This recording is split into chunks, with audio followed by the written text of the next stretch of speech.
I will tell you about the tongue. Tongue is a muscular organ. It is highly mobile and situated partly in oral cavity, partly in oropharynx. It serves many functions. The primary function of tongue is to squeeze the food into the pharynx during swallowing. Another very important function of tongue, that formation of words during speech. Tongue acts as a mirror for various disturbances of gastrointestinal tract. You might have seen the doctors examine tongue to diagnose various disturbances of gastrointestinal tract. It moistens the lips and acts as an organ of taste. So many functions are there. Sometimes the tongue is utilized for gesture and posture of facial expression, and the tongue having few parts. Look at the presenting parts of tongue.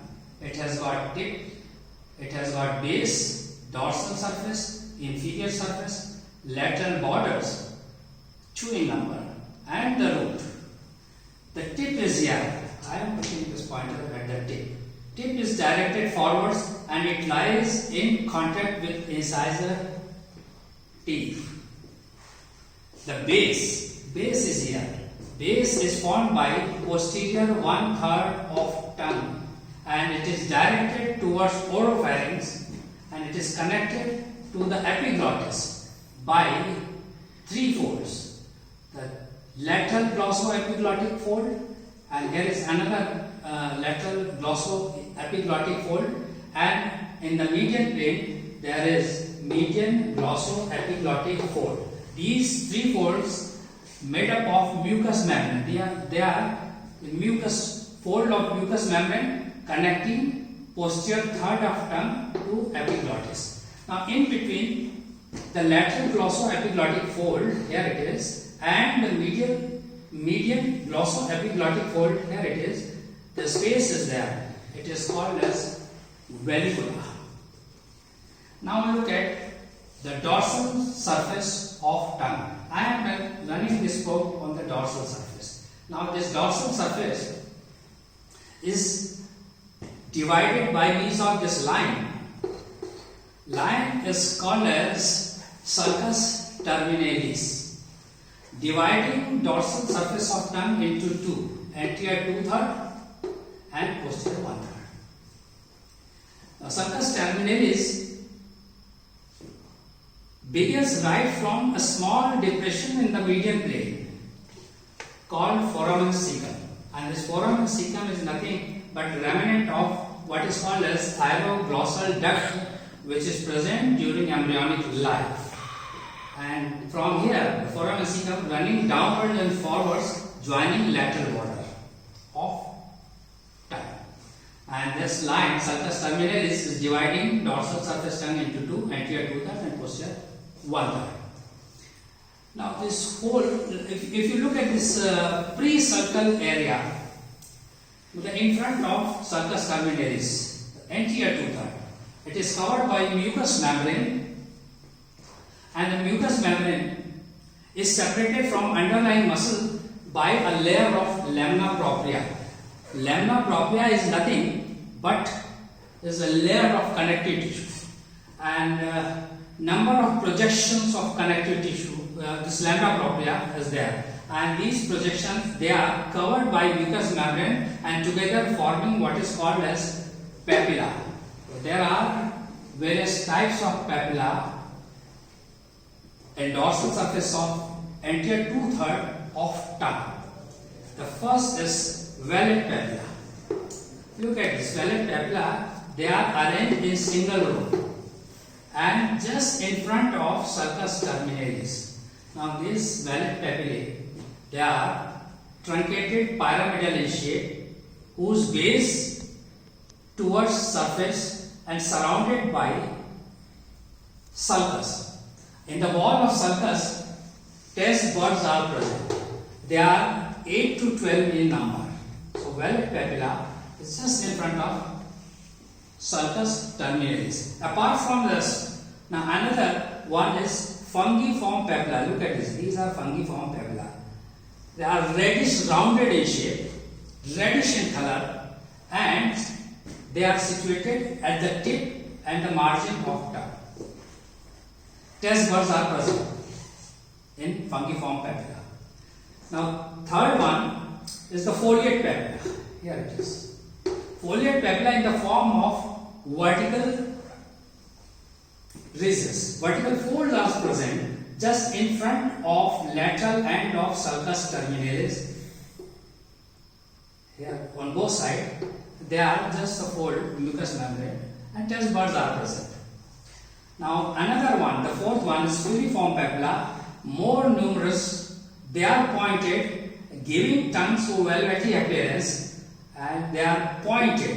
And these filiform papilla covering rest of the surface anterior 2/3 dorsum of tongue.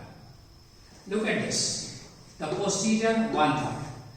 It is also covered by mucous membrane, but devoid of papilla. No papillae are there. And the mucous membrane is separated from underlying muscle by some mucous connective tissue made up of loose areolar tissue. Some mucosa you may call it as, and in this some mucosa lymphoid follicles are there. Lymphoid follicles, as we know, I hope all of you know, the lymphoid follicles are a collection of lymphocytes. They are present just beneath the mucous membrane in the some mucosa. Therefore, this portion, this is called as lingual tonsil. Now look at the inferior surface. Here it is, inferior surface.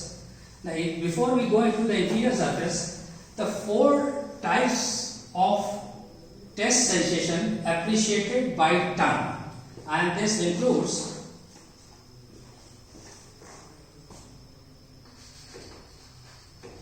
sweet, salt, sour, and bitter. These are the sensations appreciated by tongue. Now look at the inferior surface. The inferior surface is covered by mucous membrane, which is very thin, and this inferior surface also devoid of papilla. And in the median plane, the fold of mucous membrane called frenulum linguae connecting inferior surface of tongue to floor of mouth. Now after covering the inferior surface of tongue, the mucous membrane reflected onto the floor of mouth, and this frenulum linguae connecting tongue to the floor of oral cavity, and shortness of this results in what is called as tongue tie.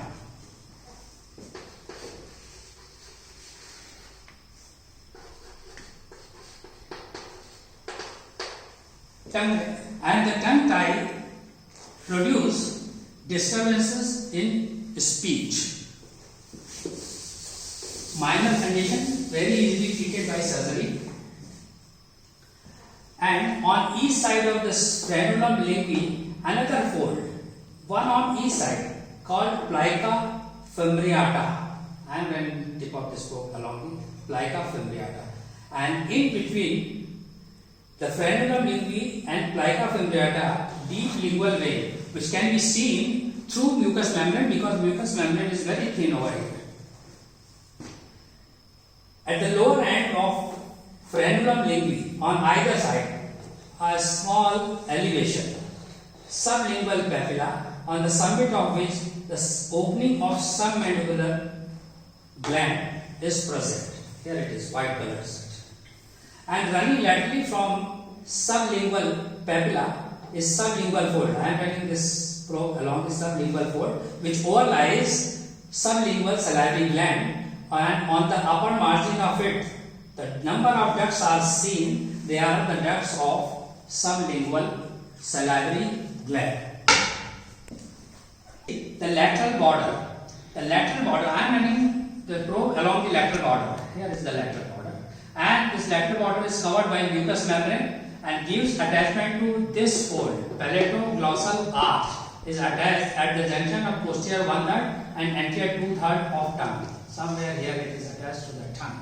And palatoglossal arch, as we know, is nothing but fold of mucous membrane right from the soft palate to tongue, and it contains fibers of palatoglossal muscle, and the palatoglossal muscle and the palatoglossal fold together form what is called as palatoglossal arch. Here it is.